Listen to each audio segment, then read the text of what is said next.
পাষ্টত হৈ যোৱা ঘটনা এটাক লৈ যদি আপুনি কান্দি আছে বা যেটো আপুনি ভাবিছিলে হেতু নহল যেটো আপুনি বিচাৰিছিলে হেতু নহল যেটো পাষ্টত হৈ গল হেতুক লৈ যদি আপুনি এতিয়াও কান্দি আছে নিজকে প্ৰশ্ন কৰকচোন আপুনি পাষ্টটো খলাব পাৰিবনে যদি উত্তৰটি নোৱাৰে বা যদি উত্তৰটি নো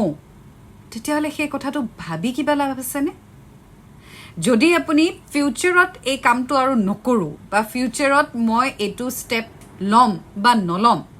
হেতু যদি কৰিব পাৰি তেতিয়াহলে হেতু লৈ চাওক যেটো হৈ গল সেই কথাটো ভাবি কান্দি দুখ কৰি একোটো লাভ নাই যদি আপুনি হেতু চেঞ্জ কৰিব নোৱাৰে ইফ দা আনসাৰ ইজ নো তেতিয়াহলে নিজকে কিয় টৰ্চাৰ দি আছে নোৱাৰে যেতিয়া আৰু ভাবি লাভ নাই ন সো আহিবলগীয়া যেটো কৰিব পাৰি হেতু ভাবক আহিবলগীয়া সময়খিনি যেটো কৰিব পাৰিব যেটো খলনি কৰিব পাৰিব বা যেটো কৰিলে হয়তো পাষ্টৰ অলপ কিছু খলনি হ'ব হেতু কথা চিন্তা কৰক বহি কান্দি ৰুমত খুমাই নিজকে টৰ্চাৰ দি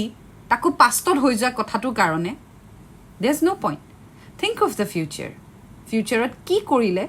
হয়তো পাষ্টটো ৰিপিট নহয় fair enough